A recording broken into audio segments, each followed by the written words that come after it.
Sunt Luciana Baicea și asculți Mind Architect, un podcast susținut de OTP Bank.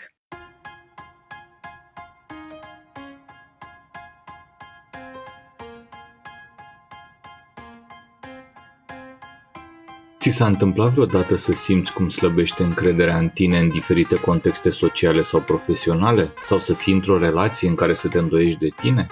Poate ai admirat o persoană care părea confortabilă să se exprime indiferent de context și de public. Sau te-ai întrebat de ce îți este greu să primești complimente sau apreciere. În psihoterapie există o idee cum că avem relațiile pe care credem că le merităm. În acest episod povestim împreună cu Alexandra Irod, psihoterapeut și prieten apropiat al Mind Architect, despre stima de sine și încercăm să răspundem la întrebări precum: ce cauzează o stimă de sine scăzută? Cum facem să ne creștem stima de sine, dar și cum ne influențează aceasta calitatea relațiilor cu cei din jur?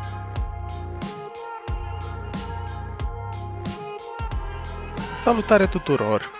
În acest episod povestim o temă foarte importantă și mult prea puțin discutată la noi în țară și nu numai. Și anume, povestim despre stima de sine și cum prezența sau absența ei ne afectează atât acasă cât și la birou. Și cum e o temă tare dragă ei și cum nu ne-a venit în minte o persoană mai potrivită cu care să adresăm asta, decât ea, o invit cu mare drag și iubire pe Alexandra să vă zică salutare. Salutare tuturor! Mă bucur mult să avem ocazia să vorbim despre o temă atât de importantă. Alex, ce e până la urmă stima asta de sine? Cum am putea noi să o definim ca să avem filtrele aliniate când povestim despre ea? Ei bine, există multe perspective și dezbateri în ce privește stima de sine și multe definiții. Una cu care eu am rezonat cel mai mult spune așa, că stima de sine se referă la simțul general al unei persoane despre propria sa valoare. Este o atitudine favorabilă sau nefavorabilă pe care o avem față de noi înșine.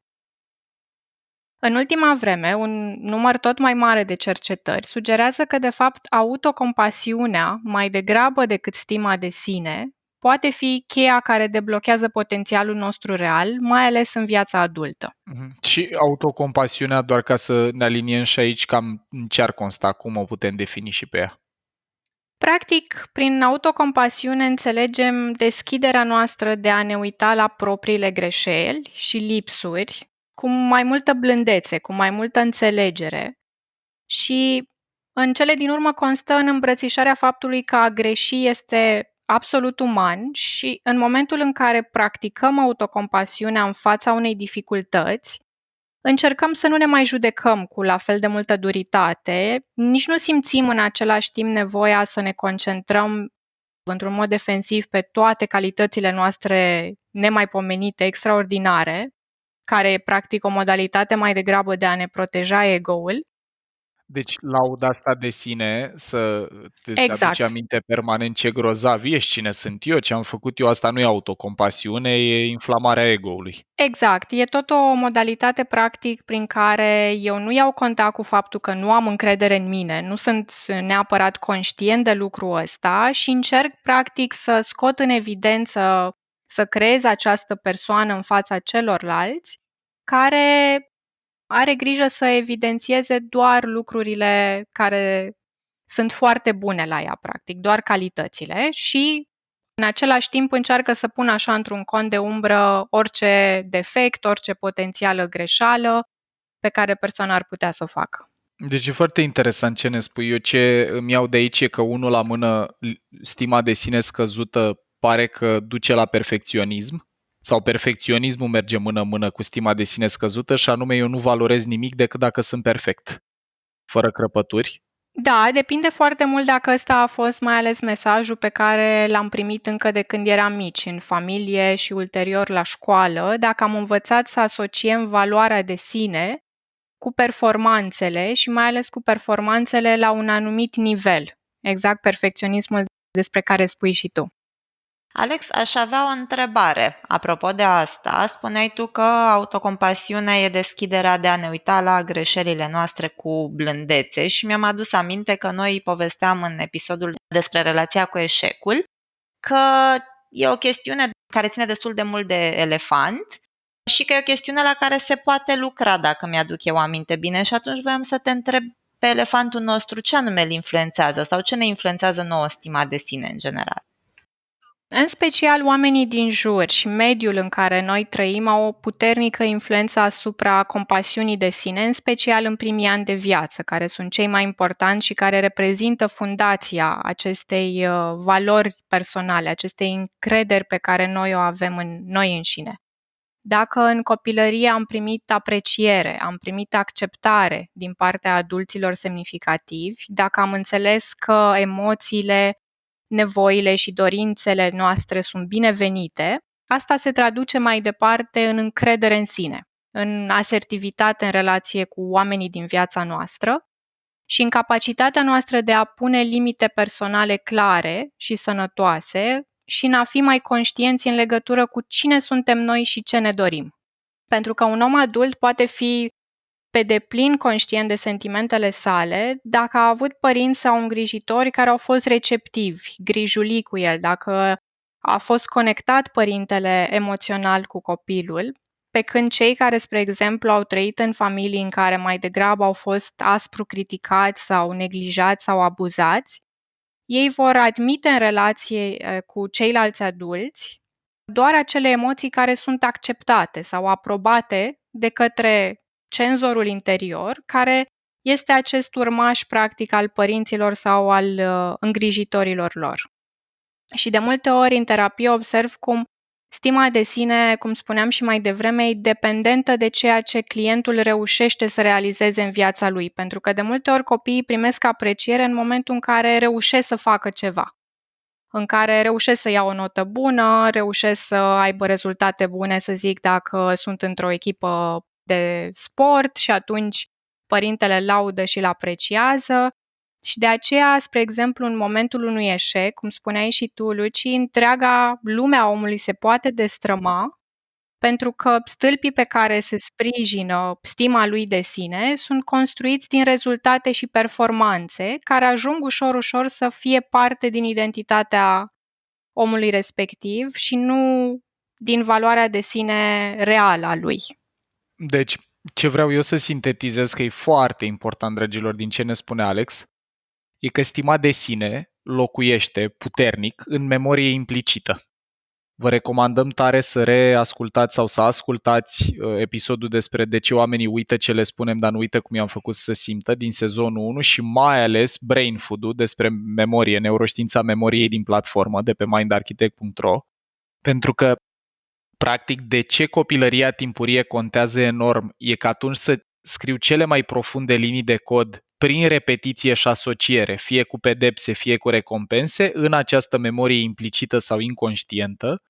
Și odată ce ceva a mers acolo, în memoria elefantului, singurul lucru care o poate recabla este tot procesul care a și produs-o inițial, și anume repetiție și asociere.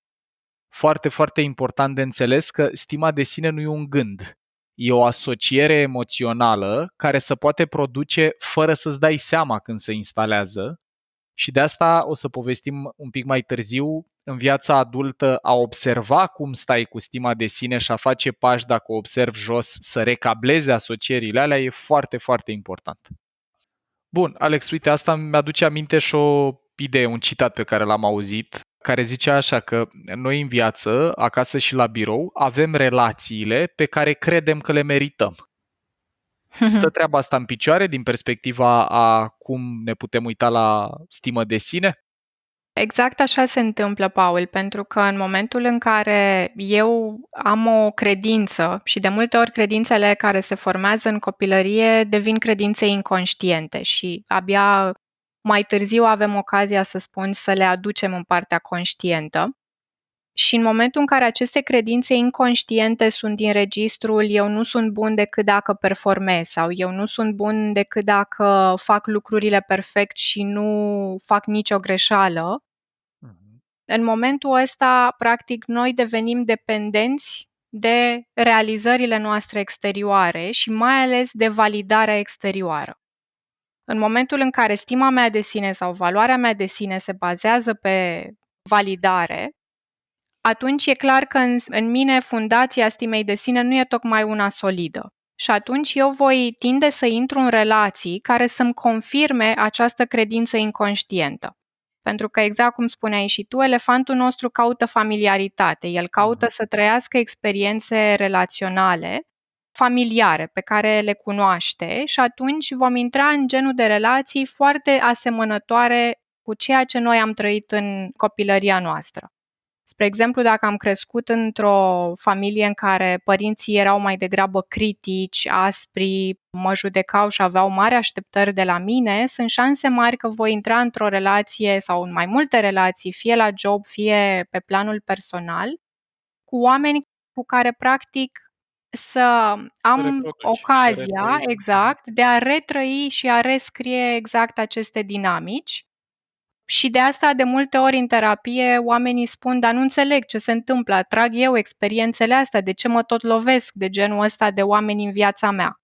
Și ăla e un moment cheie și extrem de important pentru că ne putem da seama că, măi, totuși, poate nu e universul ăsta contra noastră, nu sunt niște forțe exterioare care au conspirat să ne facă viața mai rea, ci poate relațiile astea sunt cele mai bune oglinzi pentru noi să ne dăm seama ce se întâmplă de fapt în interiorul nostru și în momentul în care începem să lucrăm acolo, inclusiv realitatea exterioară va arăta foarte diferit. Alexandra, te-aș întreba și eu cum arată, sau mai bine zis, cum se poartă o persoană care are stimă de sine? Aici pot să încerc să fac așa un tablou, să zic, ca un puzzle din toate elementele pe care le-am identificat pe parcursul timpului la oamenii din jurul meu. Și anume, ce am observat că persoanele cu o stimă de sine bună sunt persoane conștiente, în primul rând, de ele însele, de cine sunt, de calitățile lor, dar în același timp și de lucrurile pe care aceste persoane le pot îmbunătăți la ele. Deci nu este, din nou, doar despre calități, ci și despre ce pot eu să fac să fiu mai bun sau să fiu mai bine în interiorul meu. De asemenea, o persoană cu o stimă de sine sănătoasă poate să asculte feedback de la oamenii din jur, fără să se simtă imediat invalidată, în cazul în care ceilalți au o părere diferită. În orice moment, e o persoană în contact cu ceea ce simte, cu ceea ce are nevoie, știe când ceva o afectează emoțional și va putea să exprime, într-un mod cât mai asertiv și mai constructiv, ceea ce ea simte, ceea ce gândește și mai ales va putea să ceară ce are nevoie. Pentru că de multe ori am văzut în sesiunile de terapie că persoanele cu o stimă de sine foarte scăzută se simt rușinate să ceară lucruri. Nu cred că au dreptul să ceară lucruri și atunci unele dintre ele fie nu cer și atunci încep să ofere ele foarte mult partenerului practic ce și-ar dori ele să primească, fie adoptă o altă strategie și anume foarte multă furie îndreptățită, foarte multe reproșuri pentru cealaltă persoană, că nu este mai atentă la nevoile lor, pe care de altfel ele nu și le-au comunicat. Deci asta cu a putea să știu ce am nevoie și a putea să-i comunic celuilalt este un lucru foarte, foarte important și care arată practic că am încredere în mine și știu ce vreau, știu ce-mi doresc.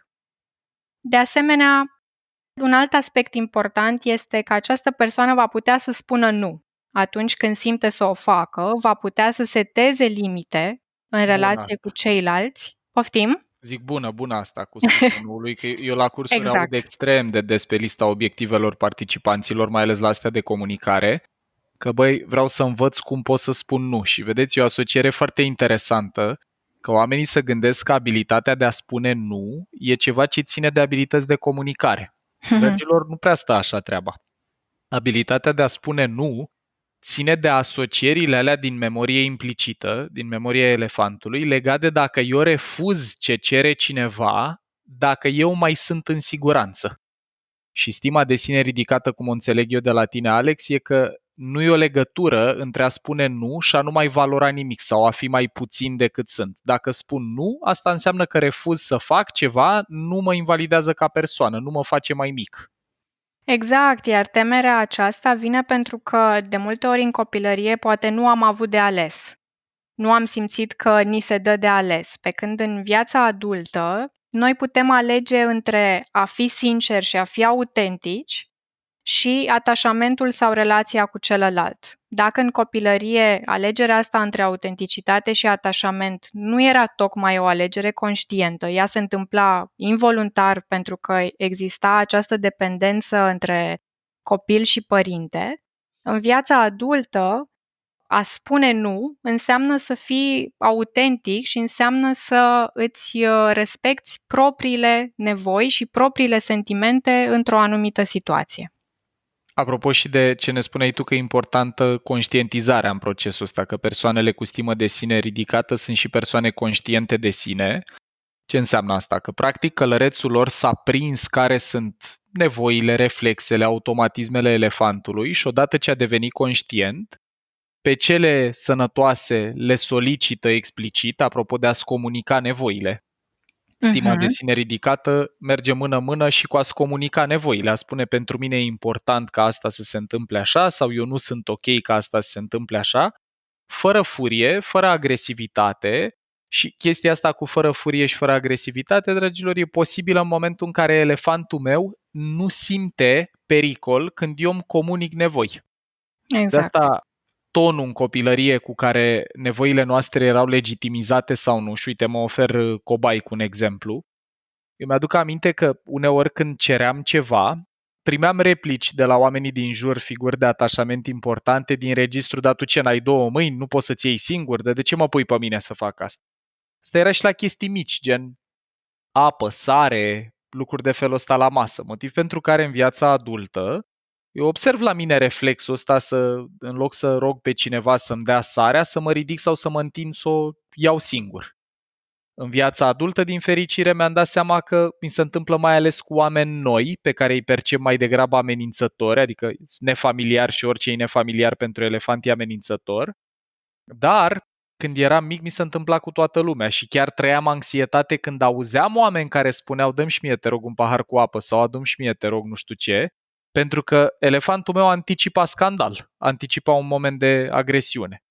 Deci e important pentru cei care vor să își ajute copiii în mod particular cu stimă de sine ridicată, să seteze cadru pentru asta, să avem energie calmă când spunem e ok să-mi cere asta sau nu e ok să-mi cere asta. Pentru că dacă în cazul meu răspunsul ar fi fost mama e obosită, te rog eu ia-ți tu de data asta și data viitoare pot să-ți aduc eu dacă ești obosit, era alt cablaj, altă asociere neuronală decât dacă oboseala interlocutorului se traducea în agresivitate la adresa mea.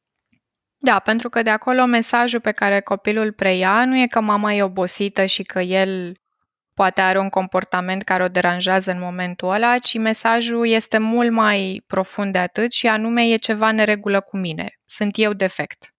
Și o astfel de credință este foarte, foarte dureroasă în timp și are foarte multe consecințe. Și apropo, Alex, voiam să te mai întreb și eu ceva și o voi face printr-un exemplu, căci cred că e mai clar așa. Din ce am înțeles de la tine mai devreme, Paul, stima de sine ține destul de mult și de călăreți, cel puțin prin componenta asta a conștientizării. Și voiam să vă întreb, pentru că atunci când povesteai despre spus nu, mi-am adus aminte de o întâmplare de undeva pe la 13 ani, cred că era, că tocmai ce descoperisem eu chimia și eram foarte îndrăgostită de ea la școală și ca orice copil care a fost învățat că trebuie să le facă pe toate foarte bine, că perfecționismul e bun și competitivitatea la fel, bifam practic toate olimpiadele care puteau fi bifate la vremea respectivă.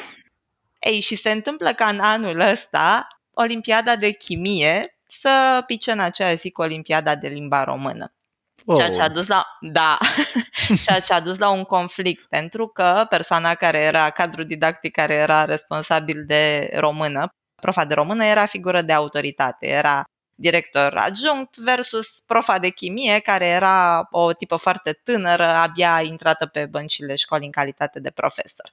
Și ăla a fost un moment în care eu, atunci când mi s-a impus să merg la olimpiada de limba română, pentru că era înțeleasă ca fiind mai importantă, m-am revoltat și am spus, am verbalizat, ceea ce a fost foarte dificil pentru mine la momentul ăla, faptul că eu nu asta mi doresc și că pentru mine, mai aliniat cu ce mă pasiona pe mine la momentul ăla, ar fi fost să merg la Olimpiada de la chimie. Și voiam să vă întreb în contextul unui copil de vârsta asta, care nu are nici călărețul foarte dezvoltat și eu cel puțin nu eram nici conștientă de ce înseamnă stimă de sine și cum aș putea să o manifest. E ăsta un exemplu de exercițiu sau, nu știu, de început de lucrat la stima ta de sine? Aș zice mai degrabă că este o oglindire a felului în care stima ta de sine în momentul ăla s-a manifestat în exterior cu cealaltă persoană, pentru că mai ales dacă ea avea și o poziție, să zic, ierarhică sau un statut important în școală, cu atât mai mult amenințarea percepută putea fi mai mare. Și faptul că tu ai avut curajul de a-ți afirma dorința, deși era diferită de a ei și știai cumva că ar putea exista consecințe, acolo practic ai ales ce era important pentru tine în detrimentul relației. Pentru că relația cu ea putea fi periclitată de alegerea pe care tu ai făcut-o. Și atunci aș zice mai degrabă că stima de sine exista deja și era suficient de solidă cât să poți să spui practic nu. Uite, din același registru, da, schimb nițel planul, în viața profesională putem să observăm situații de următoarea manieră, în care un om e nefericit la birou, să plânge, șeful mă chinuie, mă cheamă sâmbătă la birou, mă cheamă duminică, să poartă ură cu mine, mă ține peste program. Și eu, când împărtășesc lucrurile astea prietenilor, familiei, oamenilor apropiați, pare că sunt perfect conștient că nu e ok să mi se întâmple asta, motiv pentru care mă și enervează. Dar foarte multe persoane nu pleacă din genul ăsta de relații. Și dacă le întreb de ce nu pleci, frecvent auzi, păi da, n-am ce să fac, păi da, ce aș putea să fac, păi n-am de ales. Și aici iar ajungem la tema aia că avem relațiile pe care le merităm, acasă și pe care credem mai precis că le merităm, acasă și la birou. Alex, e tot din registrul ăsta, nu plec pentru că eu consider inconștient la nivelul asocierilor emoționale că merit să fiu tratat așa, că nu merit mai mult? Exact, sau că eu nu sunt în stare să plec într-un alt loc de muncă unde să-mi fie mai bine, unde e în controlul și în puterea mea să-mi fie mai bine. Pentru că de multe ori persoanele cu o stimă de sine scăzută afirmă lucruri precum n-am ce să fac, exact, sau nu am de ales, sau peste tot e la fel. Practic generalizări care să le permită să rămână în continuare în situația în care sunt de fapt și să nu încerce să facă ceva diferit. Sigur, poate la momentul respectiv persoana chiar nu simte că are resurse și e foarte probabil că de asta nici nu se întâmplă o schimbare sau o transformare în momentul acela care poate să apară undeva ulterior, dar e foarte important să conștientizăm că neputința asta e practic o limită pe care mintea noastră ne opune, să credem că de fapt nu suntem suficient de buni cât să schimbăm lucrurile care ne fac rău. Deci, acum eu mai vreau să aduc o singură idee în discuție până trecem la întrebarea de 100 de puncte, și anume cum putem să creștem stima de sine în viața adultă, că probabil asta ne preocupă și interesează pe toți. Iar ajung la ideea asta, dragilor, că e important rău de tot ce se întâmplă în perioada în care elefantul instalează o grămadă de linii de cod pe pilot automat și le transformă în comportament reflexiv, fără participarea călărețului, a minții conștiente, că dacă eu, de exemplu, în primii 10 ani din viață, sau poate chiar mai mulți, mi s-a tot reconfirmat că eu nu pot, că asta îmi zicea mama, asta îmi zicea tata, asta îmi ziceau și aia de la școală și așa mai departe, e firesc ca eu în situațiile astea, fie acasă, fie la birou, când mi-e rău, să trăiesc sentimentul fiind produs în structurile subcorticale, limbice, că nu pot, că n-am de ales, exact ce ne cita Alex mai devreme, pentru că în trecutul meu asta a fost adevărat. Exact, cândva. eram neputincioși. Exact, doar că în viața adultă, cu resursele de adult, care nu mai depinde de părinți sau de profesori și așa mai departe, din fericire putem recabla asta. Și acum hai să vedem cum o putem recabla. Deci cum putem, Alex, să ne creștem stima de sine în viața adultă? Sunt foarte multe modalități prin care putem contribui și putem pune așa cărămidă peste cărămidă. O să dau câteva exemple cât mai aplicate. În primul rând, putem începe să practicăm autocompasiunea zi de zi, devenind conștienți atunci când trăim diferite emoții, senzații, stări. Adică ne putem uita cu curiozitate la ce trăim în interiorul nostru și să facem spațiu pentru toate emoțiile, inclusiv pentru durere. De asemenea, ce am observat că ajută la fel foarte mult este să scriem, spre exemplu, într-un jurnal, lucrurile pe care le observăm la noi zi de zi și pe care le apreciem. Pentru că asta va crește nivelul nostru de awareness pe care îl avem în legătură cu felul în care ne percepem și exersează atenția noastră să se uite mai des la lucrurile care sunt bune în noi. De asemenea, un al treilea mijloc este un tip de meditație pe care eu îl recomand cu foarte mare drag și anume Love and Kindness, care poate fi la fel un început bun în a reuși să fim mai conștienți, mai prezenți, în momentul în care tipare vechi de gândire și de comportament încep iar să se manifeste. Și în momentul respectiv, fiind mult mai prezenți în ceea ce trăim, putem să alegem conștient să cultivăm o voce mai blândă în sinea noastră, care ne iartă și ne acceptă când facem greșeli și nu suntem perfecți. Pentru că de multe ori noi suntem mult mai duri cu noi decât cu ceilalți oameni. Și nu în ultimul rând, un proces de terapie cred că poate să ne ofere acea relație în care să ne simțim acceptați, în siguranță și să avem încredere că atunci când spunem ce nevoie avem sau cum ne simțim, terapeutul nu ne va respinge sau nu ne va judeca pentru lucrurile respective. Și atunci când relația terapeutică mi oferă acest spațiu de a mă uita la propriul meu adevăr și acolo mă voi putea conecta cu cine sunt eu și voi conștientiza dinamicile din relațiile pe care le am, astfel încât ușor să încep să fac ajustări necesare pentru a trăi o viață împlinitoare și aliniată cu mine și valorile mele. Mie mi-ai ridicat o minge foarte frumoasă la fileu și, dragilor, vreau să vă mai dau și eu o perspectivă apropo de cum o putem crește.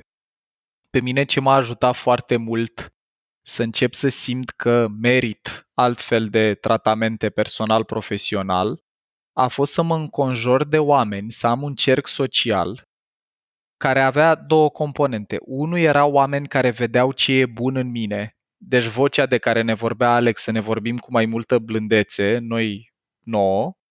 Pentru mine a fost util să și aud din exterior o vreme, să aud apreciere de la alți oameni, nu flatare, ci apreciere sinceră pentru lucruri pe care le făceam și vorbele prietenilor ăstora m-au ajutat și pe mine să încep să conștientizez că parcă e mai mult bine decât rău la mine. 1. Și 2.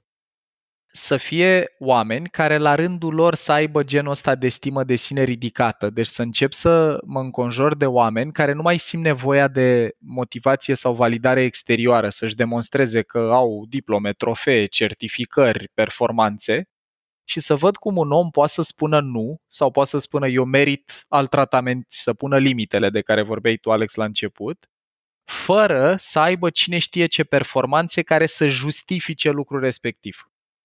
Și asta e foarte, foarte valoros. Iar în ideea de a merge la terapie, ce vreau să scot în evidență, e că a fi în prezența cuiva, a unui om care reactivează tipare inconștiente la noi, poate dificultatea în a-l dezamăgi, poate teama de a-i spune eu nu pot să am sesiunea cu tine când îmi propui tu, dar care reușește, în contrast cu ce am învățat în copilărie în trecut, să ne accepte când punem și noi la rândul nostru limite.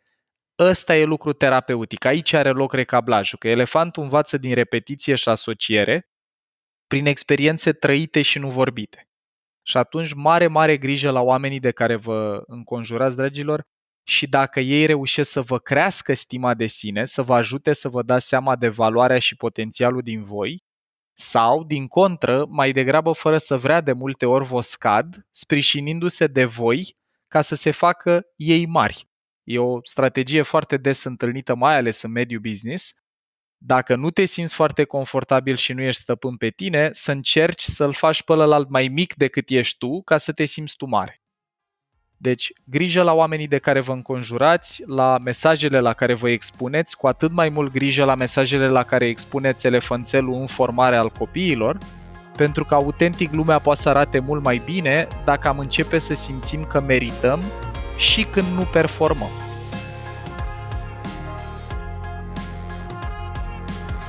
Ai ascultat un episod din podcastul Mind Architect al lui Paul Olteanu și al invitaților săi, Dorin, Dana și Luciana. Dacă ți-a plăcut acest episod și îți dorești să afli mai multe, te invităm să descoperi pe mindarchitect.ro un ecosistem de învățare creat special pentru cei care vor să facă neuroștiința și psihologia parte din viața lor de zi cu zi. Podcastul Mind Architect poate fi ascultat în continuare gratuit pe rețele de podcasting precum Spotify sau Apple Podcasts, pe canalul de YouTube Mind Architect sau pe mindarchitect.ro. Și dacă ai în preajma ta alte persoane care crezi că ar avea de câștigat din genul acesta de cunoaștere, ne-am bucurat tare să le dai și lor un share. La episoadele de podcast contribuie cu vocea sa și Vlad Bogos.